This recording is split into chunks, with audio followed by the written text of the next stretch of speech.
Hello friends, welcome to civil basics. இன்றைக்கி நம்ம வீடியோவில் ஒரு 10 அடி நீளம் 10 அடி உயர கொண்ட சுவர், அதாவது வால் கட்டுறதுக்கு வந்து கிளே பிரிக் வச்சு கட்டுறப்ப எவ்வளோ செலவாகும், சாரி பிளாக் வச்சு கட்டுறப்ப எவ்வளோ செலவாகும், interlock brick and ASC block வச்சு கட்டுறப்ப எவ்வளோ செலவாகும், இந்த நாளில் எது வந்து சீப் அண்ட் பெஸ்ட் மெத்தட் அப்படிங்கிறத பார்க்கலாங்க.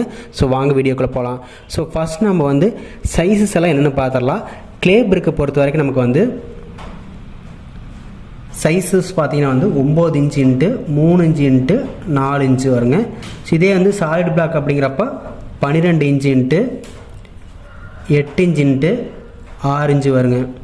ஸோ இதே இன்டர்லாக் பிரிக் அப்படிங்கிறப்ப வந்து நமக்கு 11 inch into 5 inch into 8 inch வருங்க. ஏஎஸ் பிளாக் அப்படிங்கிறப்ப 24 இன்ச்சு, அதாவது 2 அடி வருங்க.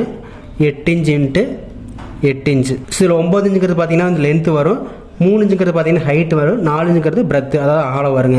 ஸோ வால் திக்னஸ் பொறுத்த வரைக்கும் நம்ம கிளே பிரிக் வச்சு கட்டுறோம் அப்படிங்கிறப்ப பார்த்தீங்கன்னா அதிகபட்சமாக 4 இன்ச்சு வால் தான் கிடைக்கும். அதாவது பூச்சி கலவையோடு சேர்த்து பார்த்தீங்கன்னா வந்து 4 இன்ச்சு கல், ஸோ 4.5 வரைக்கும் தான் கிடைக்கும். ஸோ அதனால் நம்ம 2 கல் வச்சா தான் நமக்கு வந்து 9 இன்ச்சு, அதாவது 3/4 அடி வால் கிடைக்குங்க. ஸோ அதனால் நம்ம 9 இன்ச்சு வால் வேணும் அப்படிங்கிறப்ப கண்டிப்பாக வந்து 2 கல் வச்சு கட்டுற மாதிரி இருக்குங்க. ஸோ அதனால் திக்னஸ் ஆஃப் வால் பார்த்தீங்கன்னா வந்து 9 இன்ச்சு கிடச்சிரு. இதே சாலிட் பிளாக் வச்சு கட்டுற அப்படிங்கிறப்ப பார்த்தீங்கன்னா வந்து அந்த வாலோட திக்னஸ் வந்து 6 இன்ச்சு வரும். பூச்சி கலவையோடு சேர்த்து பார்த்தீங்கன்னா வந்து அதிகபட்சமாக ஒரு 7-7.5 இன்ச்சு தான் வரும். பார்த்தீங்கன்னா வந்து இன்டர்லாக் பிரிக்கு பார்த்தீங்கன்னா வந்து 8 இன்ச்சு. ஸோ திக்னஸ் ஆஃப் வால் பார்த்தீங்கன்னா வந்து 8லிருந்து 9 இன்ச்சு வரைக்கும் கிடைக்கும். இதுக்கு பார்த்தீங்கன்னா வந்து 7.5லிருந்து 8 இன்ச்சுக்குள்ளே கிடைக்கும். அதே ஏஎஸ்சி பிளாக் அப்படிங்கிறப்ப பார்த்தீங்கன்னா வந்து நமக்கு வந்து இதுக்கு வந்து 8 இன்ச்சு தான் பிரெத்து. ஸோ அதனால் 8லிருந்து 9 இன்ச்சுக்குள்ளே கிடச்சிரும். ஸோ அடுத்து நம்ம இந்த 10 அடியில் 10 அடி உயரம் கொண்ட சுவர் கட்டுறதுக்கு வந்து எத்தனை கல் பிடிக்குன்னு பார்க்கணும். கிளே பிரிக்கை பொறுத்த வரைக்கும் நமக்கு பார்த்திங்கன்னா வந்து ஒரு 1080 கல் தேவைப்படுங்க. இதே நம்ம சாலிட் பிளாக் கட்டுறோம் அப்படிங்கிறப்ப அதுக்கு பார்த்திங்கன்னா வந்து 150 கல் தேவைப்படுங்க. இன்டர்லாக் பிரிக்கு பார்த்திங்கன்னா வந்து ஒரு 260 கல் தேவைப்படுங்க. இதே ஏஎஸ்சி பிளாக் வச்சு கட்டுற அப்படிங்கிறப்ப பார்த்தீங்கன்னா 75 கல் தான் தேவைப்படும். ஏன்னா அது பார்த்தீங்கன்னா வந்து 2 அடி பக்கத்தில் வந்துடும். ஸோ இது எப்படி கண்டுபிடிக்கிறது பார்த்தீங்கன்னா வந்து நம்ம எக்ஸாம்பிளுக்கு நம்ம ஒரு சாலிட் பிளாக் எடுத்துக்கலாம். சாலிட் பிளாக்குடைய சைஸ் பார்த்தீங்கன்னா வந்து 12 inch into 8 inch into 6 inch. Length பார்த்தீங்கன்னா வந்து 12, ஹைட்டு பார்த்தீங்கன்னா வந்து 8 இன்ச்சு, பிரெத்து பார்த்தீங்கன்னா வந்து 6 இன்ச்சு வரும். லென்த்தையும் ஹைட்டையும் வந்து நம்ம பெருக்கலாம். ஸோ 12 இன்ட்டு 8 போடுறப்ப பார்த்தீங்கன்னா வந்து 96.84 வரும். இது நம்ம வந்து இன்ச்சில் இருக்குது, அதாவது கிடைக்கக்கூடிய ஆன்சர் பார்த்தீங்கன்னா ஸ்கொயர் இன்ச்சில் தான் கிடைக்கும். ஸோ இதை நம்ம வந்து ஸ்கொயர் ஃபீட்டுக்கு மாற்றணும். ஸோ அதனால் டிவைடட் பை 144 போடணுங்க. ஸோ போடுறப்ப நமக்கு வந்து 0.67 ஸ்கொயர் ஃபீட் கிடச்சிருச்சு.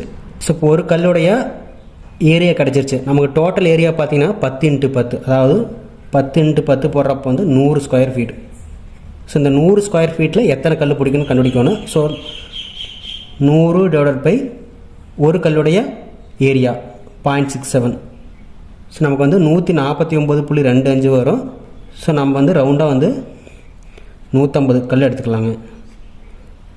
ஸோ 150 கல் வந்துருச்சுங்களா. ஸோ இதே மாதிரி தான் வந்து கிளே பிரிக்கு, இன்டர்லாக் பிரிக்கு, ஏஎஸ்சி பிளாக் கண்டுபிடிக்கிற மாதிரி இருக்கும். ஸோ நெக்ஸ்ட் நம்ம ப்ரைஸ் பார்த்துடலாம். ப்ரைஸ் பார்த்தீங்கன்னா வந்து கிளே பிரிக்கோடைய ப்ரைஸ் பார்த்தீங்கன்னா இப்போ மார்க்கெட்டில் 10 to 11 வரைக்கும் இருக்குது.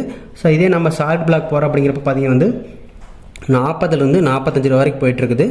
இன்டர்லாக் பிரிக் அப்படிங்கிறப்ப பார்த்தீங்கன்னா வந்து 40 ரேஞ்ச் போயிட்டுருக்குது. ஏஎஸ் பிளாக் பார்த்தீங்கன்னா வந்து ஒரு 95 to 100 ரேஞ்சு போயிட்டுருக்குது. 100 ஸ்கொயர் ஃபீட்டுக்கு பார்த்தீங்கன்னா வந்து எத்தனை கல் தெரிஞ்சிச்சு, அடுத்து ஒரு கல்லோட ப்ரைஸ் தெரிஞ்சிச்சு. அதனால் டோட்டல் காஸ்ட் கண்டுபிடிக்கலாம், கல்லுக்கு மட்டும் தேவையான காஸ்ட்டை. ஸோ 1080 into 11 போடுறப்ப பார்த்தீங்கன்னா நமக்கு வந்து 11,340 வந்து கிளே பிரிக்கு செலவாகுங்க.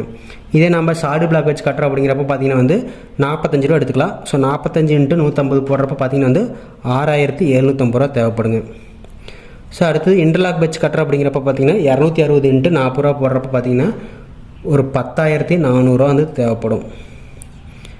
ஏஎஸ்சி பிளாக் வச்சு கட்டுறப்ப அப்படிங்கிறப்ப 95 ரூபா எடுத்துக்கலாம். ஸோ 95 into 75 போடுறப்ப பார்த்தீங்கன்னா வந்து 7,125 வந்து செலவாகும்.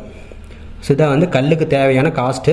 ஸோ இது தவிர பார்த்திங்கன்னா நமக்கு வந்து லேபர் காஸ்ட் இருக்குது. ஸோ அது போக வந்து அந்த கல்லை வந்து கட்டுறதுக்கு பார்த்திங்கன்னா வந்து மாடர், அதாவது வந்து கலவை வச்சு கட்டுற மாதிரி இருக்கும். ஸோ இதுக்கு வந்து பார்த்திங்கன்னா வந்து கிளே பிரிக் வச்சு கட்டுற அப்படிங்கிறப்ப பார்த்திங்கன்னா வந்து மினிமம் ஒரு 4,000 ரூபாயே தேவைப்படும். ஸோ அடுத்து பார்த்திங்கன்னா சாலிட் பிளாக் பார்த்திங்கன்னா வந்து ஒரு கிட்டத்தட்ட ஒரு 3,000 ரூபா போட்டுக்கலாம். ஸோ இது இன்டர்லாக் பார்த்திங்கன்னா வந்து நமக்கு வந்து மாடரே தேவையில்லை. ஸோ டைரெக்டாக வந்து நம்ம வந்து கல் அடுக்கிற மாதிரி தான் இருக்குது. அதனால் இது வராது, மாடருக்கு செலவு வராது. ஏஎஸ்சி பிளாக் பார்த்திங்கன்னா வந்து பேஸ்ட் வச்சு வந்து ஃபில் பண்ணுவாங்க. ஸோ இதுக்கு பார்த்திங்கன்னா ஒரு 2500 போட்டுக்கலாம். ஸோ டோட்டலாக பார்த்திங்கன்னா வந்து காஸ்ட்டு பொறுத்த வரைக்கும் வந்து க்ளே பிரிக் வச்சு கட்டுற அப்படிங்கிறப்ப ஒரு 15,340 வருங்க. அடுத்து சாலிட் பிளாக் வச்சு கட்டுற அப்படிங்கிறப்ப ஒரு 9,750 வரும். இன்டர்லாக் வச்சு கட்டுறப்ப பார்த்திங்கன்னா வந்து இதுக்கு மாடர் வரல. அதனால் டைரெக்டாக நம்ம இந்த காஸ்ட் மட்டும் போட்டால் போதும், 10,400. ஏஎஸ்சி பிளாக் பார்த்திங்கன்னா வந்து இதில் ஒரு 7,125, இங்கே ஒரு 2,500. ஸோ டோட்டலாக பார்த்திங்கன்னா 9,625 வரும். காஸ்ட் கம்பேரிசனை பொறுத்த வரைக்கும் ரொம்ப காஸ்ட்லியாக இருக்கிறது பார்த்திங்கன்னா வந்து க்ளே பிரிக் தான். 15,340 வருது. ரொம்ப சீப்பாக தெரிகிறது பார்த்திங்கன்னா வந்து சாலிட் பிளாக் தெரியுது. பட் சாலிட் பிளாக்கில் நம்ம வந்து பிளாஸ்டரிங் பண்ணுற மாதிரி இருக்கும். அதாவது 2 சைடு நம்ம வந்து பூச்சி பூசுகிற மாதிரி இருக்குது. இதே நம்ம இன்டர்லாக் பிரிக்கோ இல்லை ஏஎஸ்சி பிளாக்கோ போகிற அப்படிங்கிறப்ப நம்ம வந்து பிளாஸ்டரிங் பண்ண தேவையில்லை. ஏஎஸ்சி பிளாக்கில் வந்து டைரெக்டாக நம்ம பட்டி பார்த்துட்டு மேலே வந்து பெயிண்ட் பண்ணிக்கலாம். இன்டர்லாக் அதே மாதிரி தான் நம்ம வந்து டைரெக்டாக வந்து பெயிண்ட் பண்ணுறதுனால பண்ணிக்கலாம். ஸோ இது வந்து காஸ்ட்டு பார்த்திங்கன்னா வந்து கொஞ்சம் சீப்பாக தான் வரும். இதில் நாம் வந்து பிளாஸ்டரிங் அதாவது பூச்சிக்கான காஸ்ட்டு அதே மாதிரி லேபர் காஸ்ட்டு வந்து இன்க்ளூட் பண்ணாமல் இருக்கிறோம். அதெல்லாமே இன்க்ளூட் பண்ணி பார்க்குறப்ப பார்த்திங்கன்னா வந்து நமக்கு வந்து க்ளே பிரிக் தான் வந்து ரொம்ப ஜாஸ்தியாக இருக்கிற மாதிரி இருக்கும். ஸோ கண்டிப்பாக இந்த வீடியோ ரொம்ப யூஸ்ஃபுல்லாக இருக்குன்னு நினைக்கிறேன். நெக்ஸ்ட் ஒரு வீடியோவில் பார்க்கலாம். தேங்க்யூ.